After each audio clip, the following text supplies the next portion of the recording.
Hello everyone, आप सभी को मेरा प्यार है नमस्कार। मैं गायत्री फिर से स्वागत करती हूँ अपने नए वीडियो में। आज की वीडियो की जो शुरुआत मेरे मायके से ही हो रही है। बरसात का मौसम है और देविक और मैं अपनी मम्मी के यहाँ गए हुए हैं अपने मायके। तो ये चूल्हा जो है कि बहुत पुराना है, जब हम छोटे थे तब से चूल्हा चला आ रहा है, लेकिन अब इसमें मम्मी दो ही पकाती है जानवरों के लिए, दाला या खुलानी उबालती है, रोटी इसमें नहीं बनाते हैं। और देविक बार बार जिद कर रहा है, हम तो बिना चप्पल आते थे, अब आजकल के बच्चे और मानते भी नहीं है, तो इसीलिए बार बार खुचुड़ बुचुड़ कर रहा है वहाँ पर। जानवर है और फिर ये जानवर बकरियों से पूरा गोट भरा हुआ है। एक थोड़ी भी बांधा है मम्मी ने यहाँ पर। देविक बकरी को घास खिला रहा है इधर।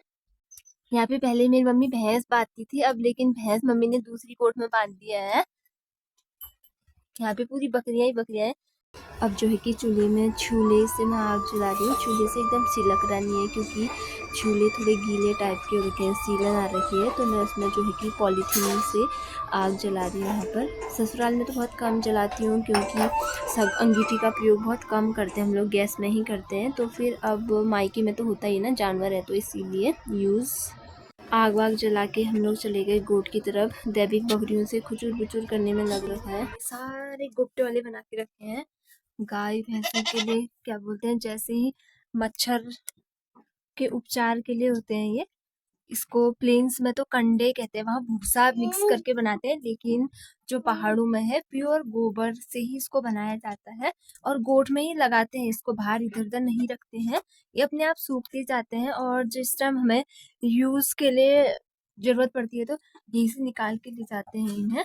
हल्का बहुत कहीं पे घास दिख रहा होगा, थोड़ा बहुत ये। सुबह के काम निपटाने के बाद मम्मी खोल रही है बकरियों को, और अब जंगल जाने की तैयारी हो रही है। मम्मी की बकरियाँ 16-17 बकरियाँ इस बार, क्योंकि समूह के द्वारा भी मिल रखी थी मम्मी को बकरियाँ। तो ये हमारे बड़े भाई साहब हैं, ये ऊपर को चले गए अपनी बकरियां लेके, और मम्मी नीचे साइड को, क्योंकि एक साइड लगाने में बकरियां वो करती है ना, मिक्स हो जाती हैं, तो इसीलिए। और यहाँ पे मेरे आमा फिर फिसलन हो रखे, तो फिसलन श्याल वादी रखा है, फिसलन को निकाल रही है मेरी आमा बासले से। आमा को बुढ़ापा आ गया, लेकिन आमा करती रहती है सब काम। यहाँ पे मेरी मम्मी दाला काट रही है, और दाला काटते काटते अचानक किसी का फ़ोन आ गया, तो मम्मी का स्टाइल एकदम खतरनाक। अब शाम के टाइम मम्मी की एक फ्रेंड है, चाची है हम लोगों की, तो मम्मी उनसे कॉल किया। मम्मी ने तो कहने लगी कि आज मैं बीमार हो गई, तो फिर मम्मी ने 2 पुले घास काट रखी थी, अदला बदली होती रहती है। तो फिर हम लोग भी जा रहे थे, मेरी बहन आने वाली है आज भी थोड़ा घर से, तो पापा, मैं, दैविक और मम्मी जा रहे थे। ये वही रास्ता है जहाँ हम लोगों का बचपन बीत रखा है, वही अभी भी वही वैसा ही रास्ता है। 18-20 साल हो चुके हैं। इसी रास्ते से हम लोग जो है स्कूल आया जाया करते थे, हम लोग भाई बहन। मतलब बहुत घनघोर जंगल है, उसके बीचों बीच रास्ता, एकदम छोटा छोटा रास्ता है, ऐसे बना रखा है मांगों के बीच में। मांगे मतलब जहाँ से गज्जो काटते हैं, घास, हरी घास काटते हैं, फिर सुखा के उसको गज्जो बना देते हैं। तो फिर अकेले जाया करते थे हम लोग स्कूल, जब तक वो थे जाने लायक, मतलब जाने लायक हुए तो फिर अकेले जाते थे, तो पहले मम्मी पहुंचा देती थी। फिर हम भाई बहनों में, हमारी बहन का तो गैप भी हो गया था, क्योंकि भाई भी उसके पीछे लगता था और वो छोटा था ना, तो उसकी जाने की कंडीशन नहीं थी, तो 1 साल उसको पीछे करना पड़ा। ये देख सकते हैं वाला एरिया किस किस को पहचान आ रहा है। ये यहीं जो है हमारी आंगनबाड़ी और प्राथमिक शिक्षा जो है कि हम भाई बहनों की यहीं कंप्लीट हो रखी है। यहाँ पर ये मार्केट हुआ करती थी, मार्केट बहुत बड़ी मार्केट नहीं, लेकिन जो दुकानें चलन में हुआ, जब हम यहाँ स्कूल पढ़ते थे तो तब यहाँ पर 1 से 5 तक की विद्यालय था। अभी ये पूर्व माध्यमिक विद्यालय 8th तक हो चुका है, और ये बिल्डिंग भी नहीं थी। ये ग्राउंड है, ये तो जो दिख रहा है ये यहाँ पे खाना बनता है, और ये वाली जो बिल्डिंग है यहीं पे हमने अपनी प्राथमिक शिक्षा प्राप्त की हुई है, 1 से लेके 5 तक।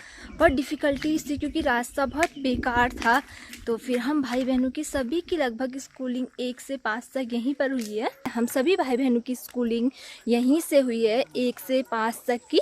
तो जो है वो बहुत अनुशासित तरीके से हम लोगों की स्कूलिंग हुई है, क्योंकि उस समय थोड़ा टाइम अलग था, बट अभी अलग हो चुका है। अभी रूल एंड रेगुलेशन में बहुत सारे चेंजेबल हो चुके हैं, बट उस टाइम जो था कि ड्रेस हो या फिर कोई रूल रेगुलेशन हो, वो सब एकदम से व्यवस्थित तरीके से था। अब उसमें बहुत सारी चेंज हो चुके हैं, चाहे वो ड्रेस हो या फिर कोई भी अन्य जो भी प्रोग्राम्स हैं या अन्य जो है, लेकिन जो उस टाइम का स्टाफ था उसका बहुत बड़ा योगदान था। अभी तो स्ट्रेंथ कम हो चुकी है प्राथमिक विद्यालयों में, लेकिन जब हम स्कूल जाया करते थे, हाँ मतलब जब बचपन में 1 से 5 तक की बात हो रही है, तो उस टाइम जो है बहुत बढ़िया स्ट्रेंथ थी। अभी तो कम है, 20-22 के मिड में है, बट बहुत बढ़िया स्कूलिंग के साथ ममता मैम और भुवनेश्वरी मैम का बहुत बड़ा योगदान रहा है हमारी स्कूलिंग में। मेरी बहन उतर गई है गाड़ी से, अब ये कट्ठा लगेगा इसके पीठ में, बोले तो बुच्ची लगेगा ये कट्ठा। ये पूजा बना रही है। यहाँ पे हम घर से चुन्नी लेके आए हुए थे, इसमें सहज होता है अगर वैसे पीठ में पकड़ने से, तो ये एक्सपर्ट है वैसे भी इन सब कामों में। तो अब लगाइए, अभी इसको फिक्स कर रही है कि कितना छोटा कितना बड़ा चाहिए इसको करके, थोड़ा बड़ा हो गया तो उसको फिक्स करेगी ये। और फिर अब हम चल पड़ते हैं घर की ओर। ये लगाएगी इसको बुच्ची, कह रही है मेरा इंतज़ार था क्या तुमको? सब ले लिया ना सामान? ये मेरी बहन है, जैसे ही पिथौरागढ़ से आई तो इसकी बुच्ची में ही लग गया कपिला का कट्ठा। पहाड़ की लाइफ तो ऐसी डिफ़िकल्टीज फेस करते हुए जीनी पड़ती है, बट पहाड़ जैसी लाइफ कहीं भी नहीं मिलती है। ये घास के बीच में छुप गई है और हम लोग पीछे रह गए थोड़ा। अब हम लोग चल पड़े घर की ओर, पापा आगे आगे और मेरी बहन और हम लोग पीछे पीछे चल रहे हैं। ये कांटे वाला रास्ता है, कांटे वाला रास्ता बोला भी जाता है इसको, क्योंकि नीचे बहुत डेंजर जोन है। पापा आगे आगे चलते ही जा रहे हैं। घनघोर जंगल है, एकदम छोटा सा रास्ता है, मार्केट जाने के लिए या फिर रोड तक पहुंचने के लिए मम्मी चाची रास्ते गई हुई है। और यहाँ पे मेरी बहन और आमा की मुलाकात हो रही है। आमा बूढ़ी हो गई है हमारी, क्योंकि आमा की ही गोद में पले बड़े हैं। आमा कह रहे हैं कमज़ोर हो के आई है करके कह रहे हैं। आमा की ही गोद में पले बड़े हैं, आमा ने ही खाना पीना खिलाने आ रही है। जब मम्मी काम वाम में जाते हैं इधर उधर खेत या जंगल, तो फिर आमा बुबू का बहुत बड़ा योगदान होता है। आमा बहुत अच्छा मानती है हम भाई बहनों को, ऐसा कुछ नहीं है। और फिर आ गए मेरे ताई जी और भाभी लोग राशन लेके बाज़ार से, तो फिर उनके गले वाले मिल रही है, प्रणाम कर रही है। बहुत अच्छा रिलेशन है मेरी बहन का सभी लोगों के साथ, क्योंकि उसका बिहेव भी बहुत नॉर्मल है इसीलिए। और शेर सिंह ताई का कुत्ता मेरा सोया है ऊपर छत में। इस तरीके का व्यू है इस साइड कुछ। Okay bye friends.